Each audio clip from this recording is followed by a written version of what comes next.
So I still have 4 kids, so any time that I don't have to hear the elephants running upstairs, it's great. So do I. Everybody has a friend over right now. I'm like, this is a lot of children. Yeah. And I just said that live on YouTube. I have a lot of children in my home. Some of them aren't mine. Anyway, yes. With that being said, hey, you know what? I've got Matt sitting here with me as always. I am Mitch Kamich, the Savage in Business, and the host, the principal architect, and one of the fun and education bringers every week to you, except for notable exceptions, on the Virtual Business Box Lunch, MCC. Matt Houston, my brother from another mother, one of our usual culprits. Paul, not here with us today. The guy decided he needed to go on vacation, which is probably a really good thing to do when you're in business. Normally, we have a live studio audience. We get 2 or 3 or 4 or 5 or 6 other business owners to be able to come in and join us. And I'm just doing a little bit of stuff on the back end with YouTube right now. So I'm going to finish this up in a second. But Matt, why don't you introduce yourself? And again, if you watched us 3 weeks ago, we did the 6-month primer going into the rest of the year. And I threw some real heavy stuff at Matt and Paul to get some feedback on things from AI to mRNA vaccines, et cetera. This time, we're going to talk about setting up the next 6 months and really the kinds of things that we need to do individually as business owners. So Matt, why don't you take the floor for a moment? I'm going to do some button pushing when it comes to YouTube, and then we'll get things going.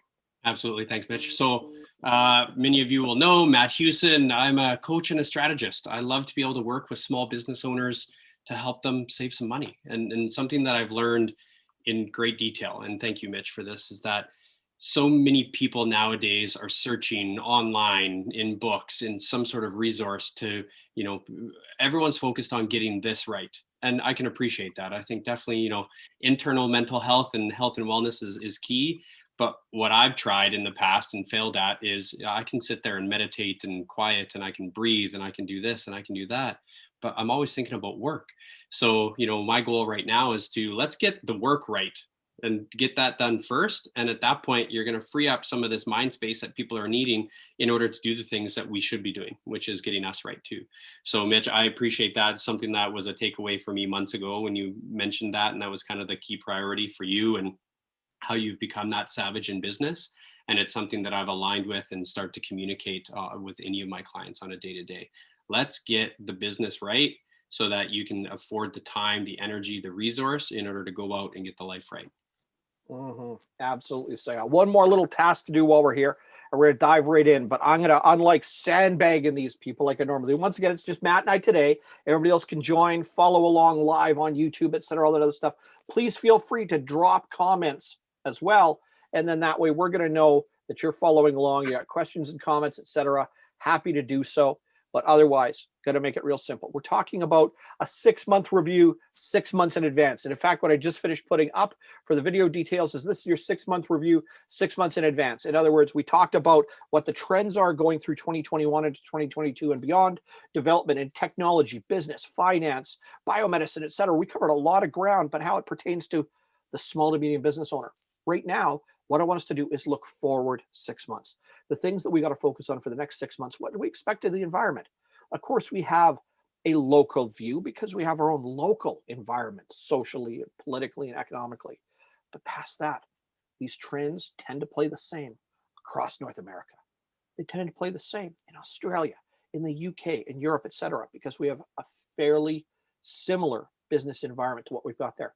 So looking at that, we're watching things like, they're calling it the advent of the gig economy, even though gig economy has been around for forever and a day, but a real push into the gig economy, which means a real push into alternate finance, right? One of Matt's strengths, which means a real push in the way we transmit and do work, real push in the way we go to work as well. And we've talked about things like virtual office, shared office workspace and stuff like that.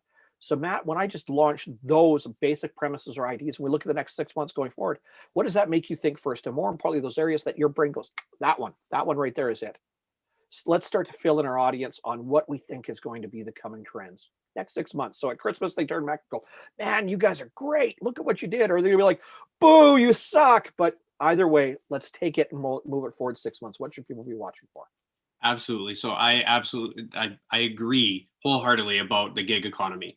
Everyone had their plan A, always. And, I'm in my mid 40s.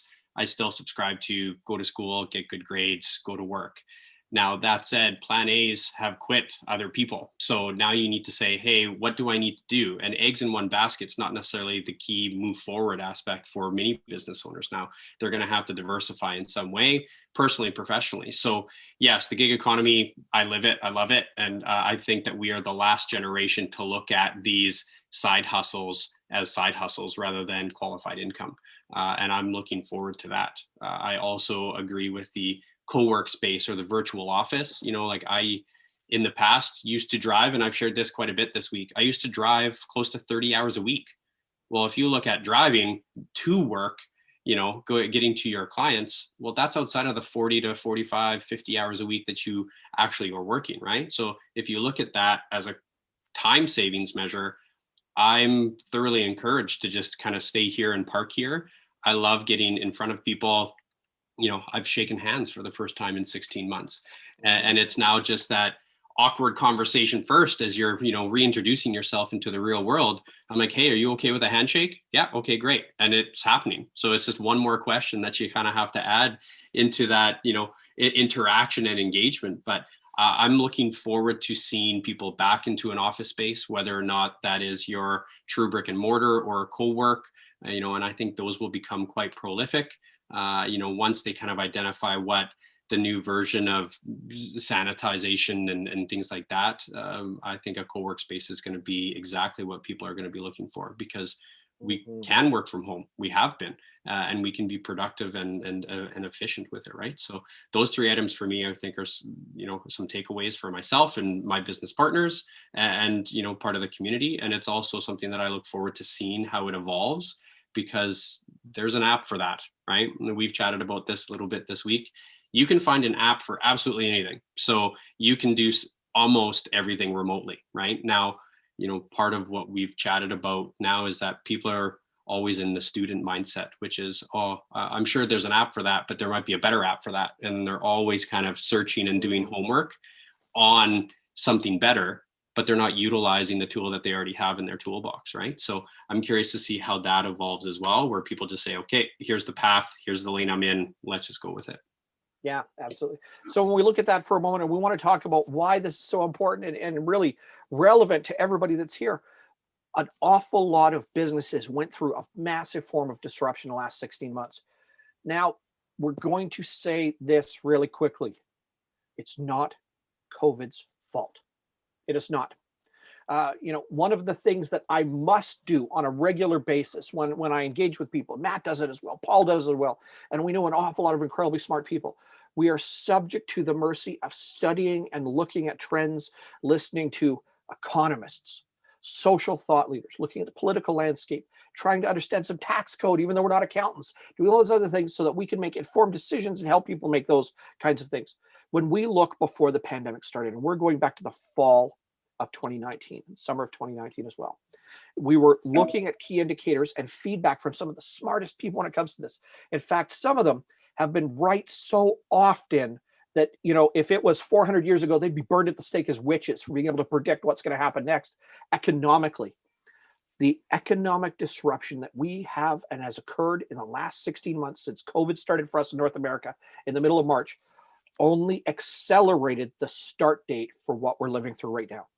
COVID exacerbated it. A worldwide pandemic certainly made it quite a bit more, but it started to change all of our landscape. COVID was just a catalyst. It was the trigger, but all of the symptoms were there. And again, these really, really intelligent people, and if you want, I can drop some names later in the chat, stuff like that, we're already calling for our economy, for housing, for lumber pricing, for base commodities, food, etc., for lots of things to start to change, for the auto industry to start to move, for moving more and more into green energy, renewable and sustainable energy, etc., and the increase in the gig economy. So much of the cost of our living right now, and so we're talking about inflation all over North America. We're talking about a gallon or 4-liter jug of milk is so much more than it was before. A gallon or a liter of gas is worth so much more. All the things that help us get from A to B aren't driving us back into our homes, into co-working spaces. They were going to happen no matter what. They were coming. It was coming for us, and these changes had to happen. Because of that, the lifestyle that we set up until now, so we look at why it's so important for small and medium business owners, the money that we made 2 years ago is not enough. It is not. It is without a doubt not enough. So you need to start thinking laterally, right? When we look at innovation points, we're talking about people here, you have to consider what's going on. Who invested in crypto? And I don't mean because everybody started yelling about Bitcoin, right? Who invested in crypto 6 years ago when it started to become anomalous, but more importantly, started to become disruptive? Who invested in electric vehicles 8 years ago before Tesla really made their move like they are now? Now they're considered one of the most valuable car companies on the planet. And they still don't touch for volume what companies like Mercedes, et cetera, do. So every one of these things has started to create disruption. And these are where opportunities. So if it comes to investment, find really smart people. When it comes to jobs, find really smart people. When it comes to money, find really smart people. When it comes to housing, find really smart people. And when it comes to balancing and juggling lifestyle and life and stuff like that, find a way to make it work. Because points that Matt's touched on, and I mean, I'm on this ramble right now, or rant for a moment. The money you make right now from whatever your one job or one business is not enough. So you either innovate in your business, which means there's better cost control, you have more valuable product, or you have more transactions. Otherwise, the amount you got isn't enough. It is not enough. And when we always go back to people first, don't cut on your people. But if you're not cutting on your people, are they making enough to get by? Are you making enough to get by? If it's not, then you have to make changes in your business to start to move some things. You need a different vendor. You need a different supplier. You need a faster turnaround time, a different turnaround time. You need to adjust your pricing, et cetera. These are the things and trends over the next 6 months that businesses are being forced to do right now. Take a look at the change that COVID caused in food service, right? Right now, you either have the walking wounded, the dead, or the new when it comes to restaurants. There's very few that are still doing things the same way they did before. So even the way we get food is very different, right? It's not unheard of to order a few times a week with the app. We know which apps and which marketplace. So the app starts to lead itself to there. If you sell a thing, why are you not on an app? Do you know how much money they take away? Do you know how much money you're not making selling product right now? Right. So for us, you have to find a new way to work, whether it's at home or co-work or whatever it is. You have to find a new way to make money. You may have to add a second line of money. And a good example, while I'm here in the midst of this rant as a moment, is Matt and I both know somebody who's very close to us, who has political aspirations, and right now has 4 different jobs while trying to run for office, because that's what the marketplace did. It damaged his initial business so badly that it's limping along, and he's had to do other things while he's also talking to people door to door about what they're going through. So one, I think it's noble, but two, I think it is the quintessential snapshot of what's happening right now, because how many people almost lost their house? Okay. So here's a trend for the next 6 months. It's not going to change anytime soon. And this would be Paul's area of expertise in real estate. We have one of the fastest turnaround times on real estate we've ever seen right now, yet housing prices are still low. Housing prices aren't skyrocketing with houses moving as fast as they are. They're still staying down. It means we just don't have money. And so we have to find different ways, add new ways, change the ways we think about it, et cetera. And then change what we do with it in the form of how do we eat? How do we receive groceries? How do we go on vacation? How do we do these things? Last 16 months has had to teach us an awful lot about how to change what's going on there. So Matt, with what I've just said, I want some of your thoughts.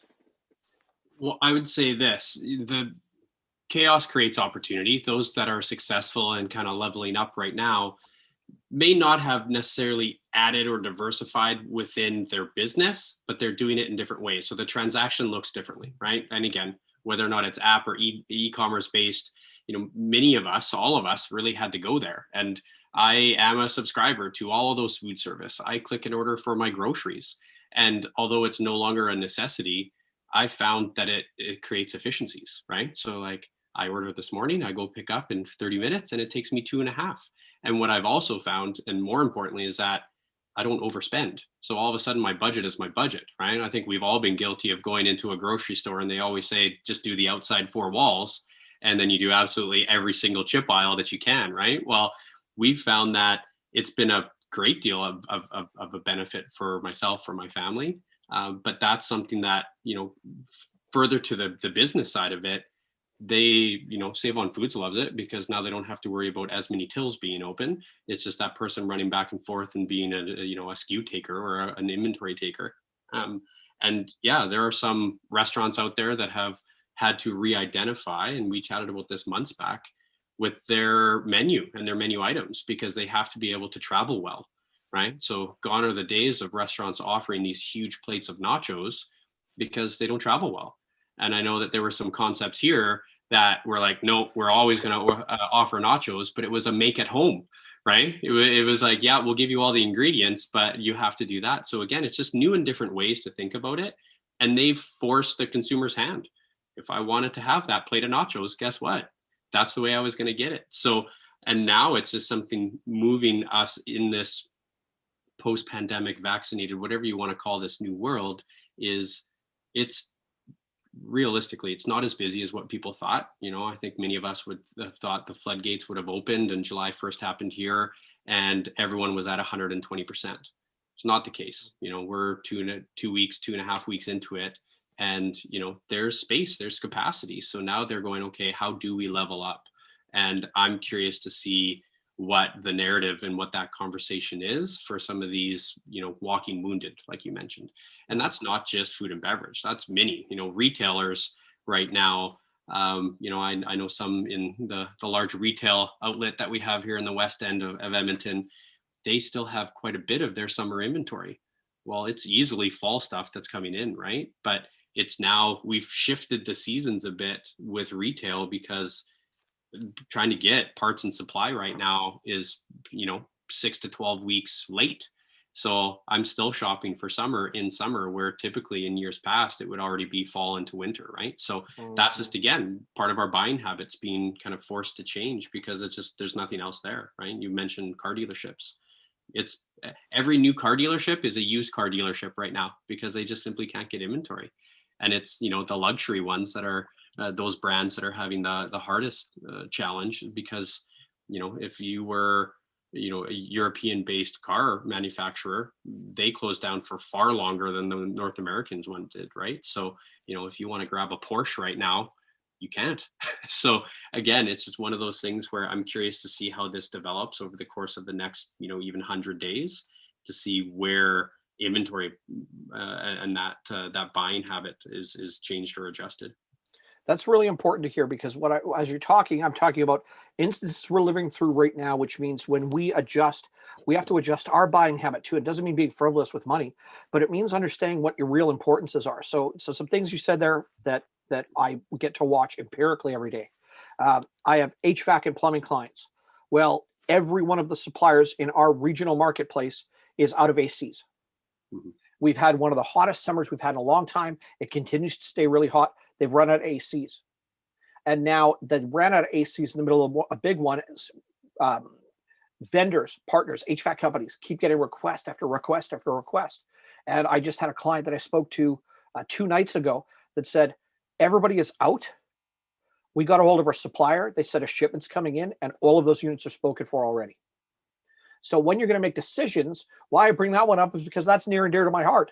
I sat on my hands in the spring about whether or not I should get an air conditioner. Now it's just a little warm some nights. And I'm thinking, well, crap, I could have fixed this myself before. But it's a small thing of trying to identify. Now that I look at it now and I look at the, and again, changing your thinking. This is Mitch's thinking, not the business coach. This is Mitch's thinking for a moment, building a value proposition in his own head for an air conditioner. If we have 10 or 12 unseasonably warm days, like really hot, and it's uncomfortable, can't sleep, every one of those, I lose at least one night, potentially 2, due to poor sleep and start to accumulate a sleep deficit. Because of that, I'm going to write off up to 3 weeks of my life in really poor performance, sleep deprived, and just wander around bumping into walls. What's the cost on that compared to what I need, right?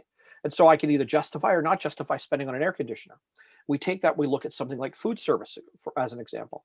What is going to be the cost to either keep your restaurant the way it was? And I've seen a number of restaurants that made a move into adaptation, but then went out of their way to specifically talk to their clients and say, listen, we're over here right now because it makes it really convenient, but call us, right? Call us. You still have to come to us. We've got delivery a handful of days a week. Otherwise, when you pull up, all you got to do is pull up, call us. We come out to your car, put your food in the car, right? So some have gone a little extra step, almost like car service or car hop service, to be able to rush out, hand you your food piping hot, and then you scoot, right? Then there's other retailers that dove right in, or they've developed their own apps as well, right? I've got a partner in another company. They build software.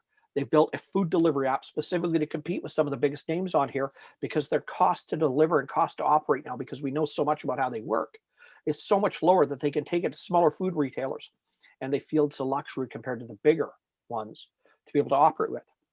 So when we take that, by the way, on the food service side, somebody out there, please figure out a way for them to put an ice cream cone in some sort of pack so they could deliver it to my house, because my kids, well, I'd probably go broke ordering from Dairy Queen or something like that. But if you could figure out a way to get the ice cream cone from there to here without me having to hold it, you've got my money, right? Or you probably got my investment. But for even small things like that are ways that we consider making innovations either inside of our own business, or where we look at what is the small instance to move. Like, how many accounting and bookkeeping firms or taxation firms, this is two springs in a row, didn't even open their doors physically. Drop off your documents, email them to us, and all their staff went away, right? Got an accounting firm as a client. All of their staff worked from home for the last year. The physical office is a great tax incentive for them, but it's almost a necessary now for their staff to be able to do this.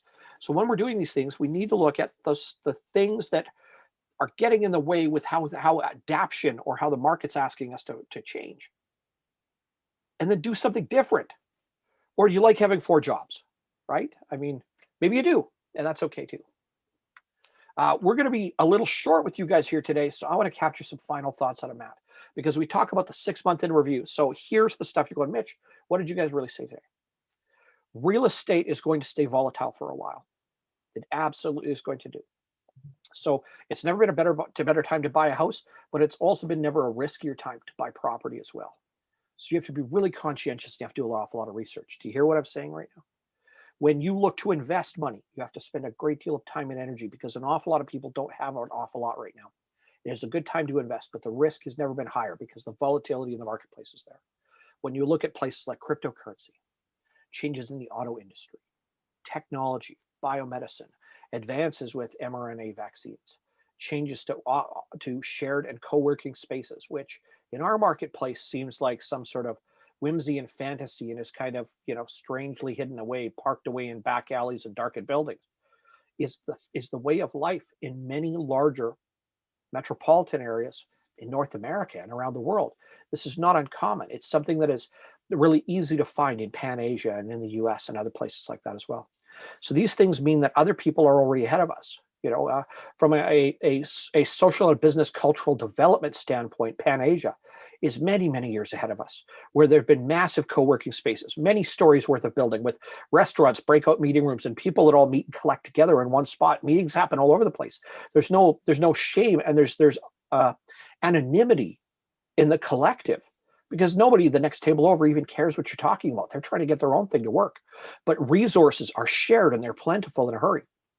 We're being shocked. Our system is being told to look at what we're doing right now and to start to make adaptations, because otherwise the consequence is business death, and business death comes extremely quickly right now. One of the other adaptation for a lot of business owners, because they get this mindset for a moment that money isn't necessarily evil, but asking people for money is sometimes wrong, and eventually my clients will pay because I gave them my product or service. The amount of time it takes for default now on outstanding bills. So if you sell anything and you carry for a while, in other words, you have accounts receivable, used to be your accounts receivable would get to 90 days plus, and then default rates would start to skyrocket. Now, right now in our marketplace, it's 32 days, which means if you have money outstanding longer than 30 days, the amount of money that you're going to collect on that given time as it moves past 30 days, never mind 90 days, is going to start to fall off a cliff. So if you need the money to pay your bills and money's already tight and you're not collecting, once again, you have to make a change in the stuff that you're doing. So that means changing the way you invoice, changing the way you bill, changing the way you talk to people, changing the way you view money, changing the way you save money, park money, change the way you find it in an extra way. Mitch, you're just talking about money and money and money. Yeah, because it's going to give you many insights into the kind of stuff that you got to do elsewhere, whether it's a gig economy or shared working spaces, or your commute is a digital one instead, right? Meeting people at different times. We have meetings all over the place. We have meetings all over the world every single week, and they have to come at different times to accommodate different people too. But it makes it much easier to get out of bed, walk downstairs, walk into the office, and then go right into a meeting than to pack up, move, transition, shift, head someplace else. So whatever those have to be, you need to look carefully at what things have to be like for you and your business in December. This cannot wait a year. You can't wait another 2 years, 3 years, or 5 years. All of the disruption, all the change in marketplace of the new emerging economies and brand new companies are coming right now, because we've also seen more companies than any other time have been formed in the last 8 months than anywhere else in our economic history. So your competitors that you don't even know that are brand new are already coming for you, and they're adapting.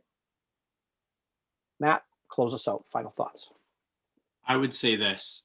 In business, you need a map and you need a compass. You know, there are obviously some strategists, there's consultants, there's coaches, there's all of these people around.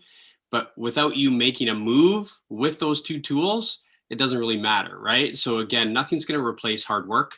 And it is going to be hard no matter what, because again, we've said it before, everyone has been so busy these last 16 months because it's been different, it's been new. So my thoughts are this: your risk tolerance has to be higher because everything is riskier. We live in this brave new world. And from that, make a move and make a move quickly. So again, obviously don't be rash or be dangerous with your decisions. You know, again, ask the professionals, outsource, do whatever you need to do. But again, I've said it before, plenty of flat squirrels on the highway because they could not move left nor right. Just make a move. You know what? On that final thought, I'm going to add one more bit to what Matt just said really quick. Also, thanks to the advent of all of this now, it's never been easier to find the resources to do it. So stop staying stuck in whatever rut you're in right now, because you're going to need to do it, or you're going to be working for somebody else, or you're going to have 4 gigs while you're just trying to pay the bills. So Matt, as always, it is an absolute pleasure to share this space and time with you, my brother. Ladies and gentlemen, boys and girls, audience live on YouTube, this is the Mitch Camage Coaching Virtual Box Lunch. I'm the Savage in Business, Mitch Camage. That's my boy, Matt, hanging out right there. This is your 6-month review, 6 months in advance, meaning do something different, adapt or die. And there's a few things to look at: money, where you go to work, how you go to work, what's the thing you put your bum in when you got to go to work in the morning, where you're living when you're going to work. And of course, be really careful with your money and make a damn move, because your competitors are already multiplying and already coming, and they're going to come for you. You won't see them. You won't know who they are, and they don't give a rat's ass about you. Thank you for joining us here today. Watch for us next Friday as well. Matt, it's good to see you, brother. Everybody else, have a fantastic day. It's been a pleasure as always to do this, and we'll see you next time. Thanks. And we are out.